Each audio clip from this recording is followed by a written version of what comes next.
Bonjour à tous, ici Elsa de la plateforme Ludipsy Santé mentale et ludification et aujourd'hui on répond à la question « Saviez-vous qu'on est en ce moment dans ce qu'on appelle un stress d'adaptation? » Donc, qu'est-ce que c'est que le stress d'adaptation? Pourquoi en ce moment plusieurs d'entre nous vivent un stress d'adaptation, mais également et c'est possible que certains d'entre nous vivent un trouble d'adaptation. Donc, on s'en va explorer le stress d'adaptation.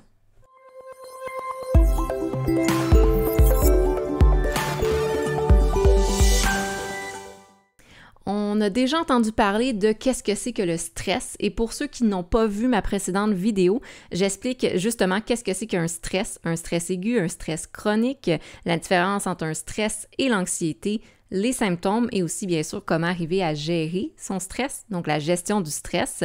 Aujourd'hui, on va parler d'une manière spécifique de vivre le stress, quelque chose de plus négatif que simplement du stress. On parle d'un stress d'adaptation, également d'un trouble d'adaptation pour certaines personnes.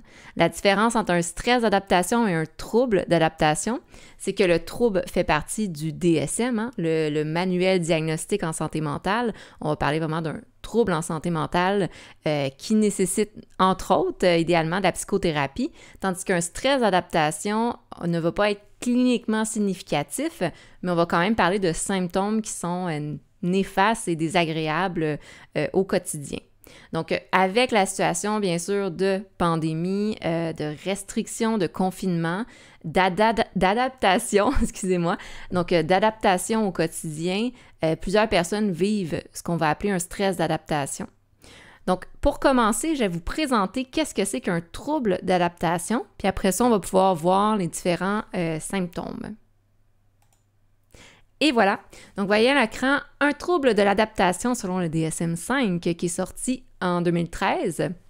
Donc bientôt, on s'en va vers le DSM-5 version révisée.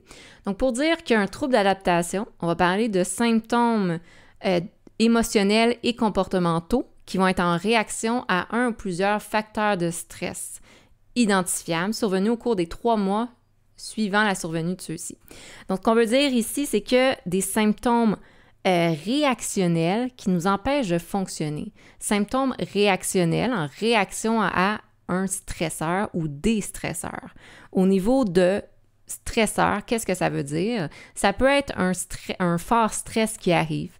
Par exemple, un divorce. Donc, on vit un divorce, on a la misère à s'adapter à cette situation-là stressante. On peut parler d'un stresseur, d'un facteur de stress qui est récurrent. Par exemple, des problèmes financiers. Donc, ça va bien, oups, ça va mal, ça va bien, ça va mal. Et on peut parler, bien sûr, de stresseurs chroniques. Un bel exemple, c'est en ce moment, avec la pandémie, le confinement. C'est un stresseur chronique pour plusieurs d'entre nous depuis maintenant plusieurs mois et années. On va parler également de symptômes comportementaux, des réactions physiologiques comportementales dans le système nerveux central, la respiration accélérée, les tensions musculaires, les problèmes digestifs qui sont cliniquement significatifs. Qu'est-ce que ça veut dire cliniquement significatif? C'est qu'il engendre une souffrance importante qui est plus grande que ce qu'on s'attendrait généralement face à ce genre de réaction et une altération significative, encore une fois, du fonctionnement général, mais notamment le fonctionnement social, académique, professionnel, relationnel. Quand on parle de fonctionnement, ça veut dire que cette expression-là, je ne fonctionne plus au quotidien, j'arrive plus à être fonctionnel au travail ou dans ma relation, ça ne marche plus, il y a de quoi qui ne fonctionne pas. En plus de ça, pour avoir ce qu'on va appeler le trouble de l'adaptation, il faut également avoir une perturbation liée au stress, et que cette perturbation-là ne va pas répondre à d'autres critères d'un autre trouble en santé mentale. Donc, on veut dans le fond que ça soit pas juste l'augmentation d'un trouble qui est déjà existant, c'est quelque chose de nouveau qui arrive.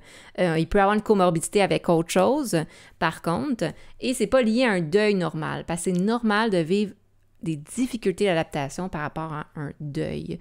Mais il y a le deuil normal dans lequel on va passer à travers les différentes étapes du deuil et il y a le trouble d'adaptation quand, encore une fois, ça nuit à notre fonctionnement, que c'est précipité dans le temps, c'est long dans le temps et bien sûr, comme j'ai nommé, que ça engendre une souffrance marquée et que ça fait en sorte qu'on réagit de manière non attendue et amplifiée.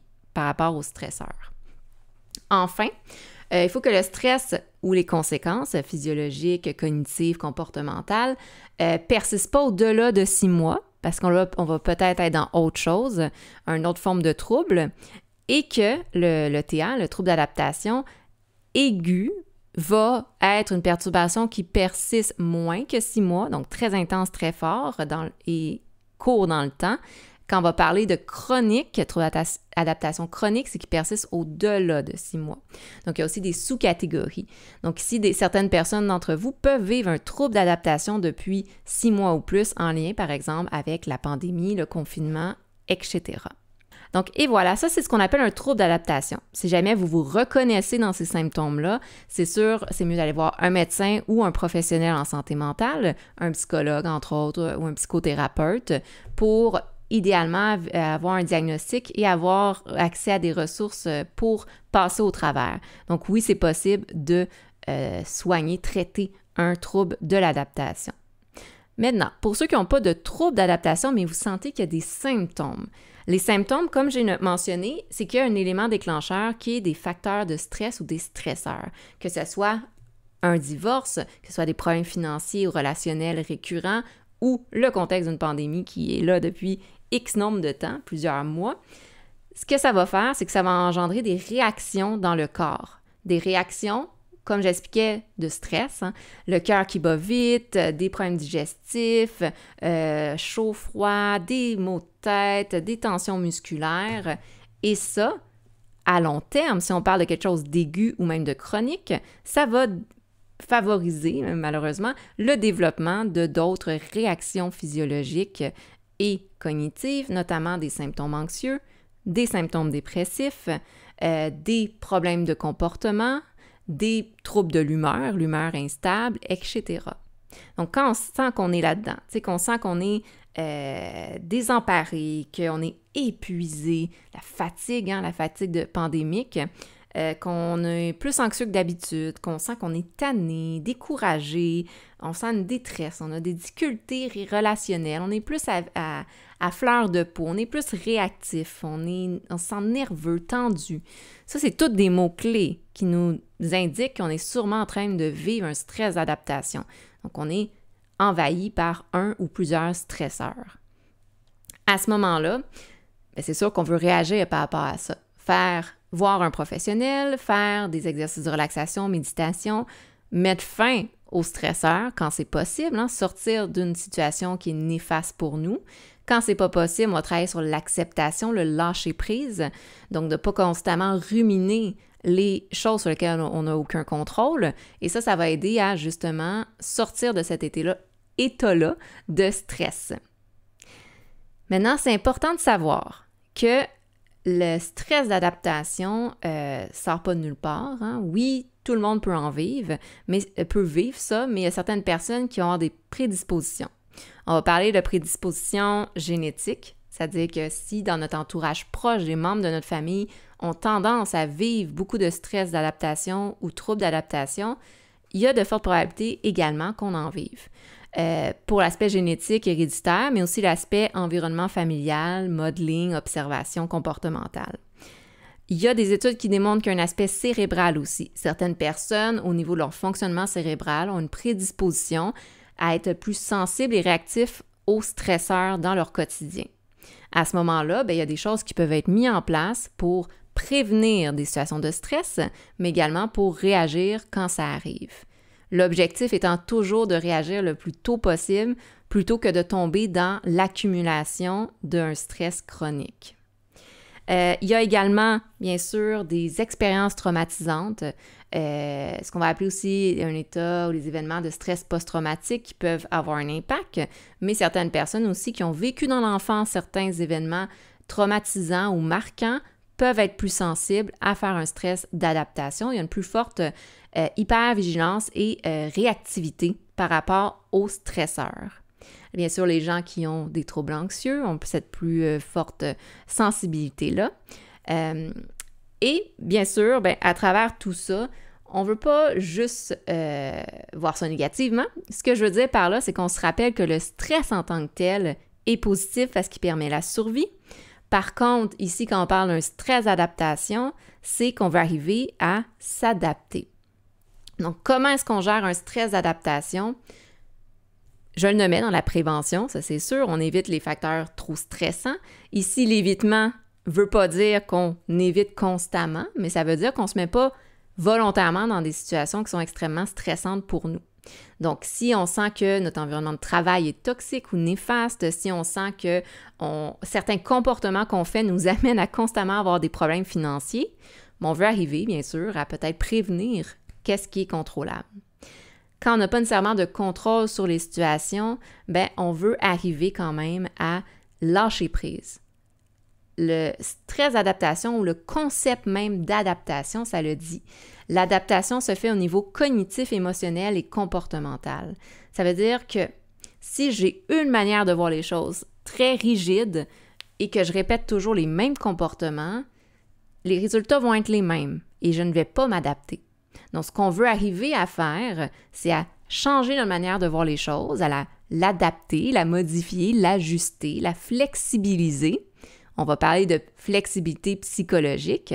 Et à ce moment-là, en flexibilisant, adaptant, on est un peu plus comme ça, notre manière de voir les choses, ça va nous permettre de ressentir des émotions différentes et d'essayer des gestes différents.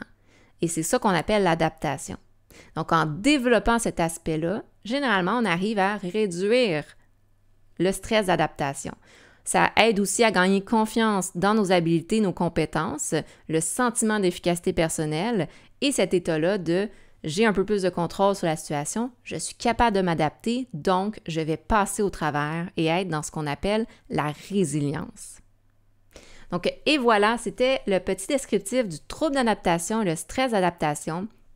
Parce que dans la situation actuelle et avec l'accumulation, beaucoup de personnes se sentent comme ça et c'est important de comprendre qu'est-ce qui est en train de se passer, mais aussi de comprendre que c'est temporaire, de comprendre que c'est possible de développer des techniques de gestion du stress et également que c'est possible de développer, de travailler nos stratégies d'adaptation. Que ce soit avec l'aide d'un psychothérapeute, un psychologue, votre médecin, que ce soit à travers la lecture de documents ou d'informations, mais surtout, n'hésitez pas à aller chercher des nouvelles stratégies d'adaptation pour vous permettre de passer au travers de ces facteurs stressants et bien sûr améliorer votre qualité de vie. Donc, pour ceux qui veulent plus de capsules d'éducation psychologique, je vous invite bien sûr à aimer la vidéo, je vous invite à vous abonner, sonner la cloche de la chaîne YouTube de Ludipsy. Je fais des capsules d'éducation psychologique sur différentes thématiques en santé mentale et ludique. Donc, merci à tous et je vous souhaite une bonne journée. Bye!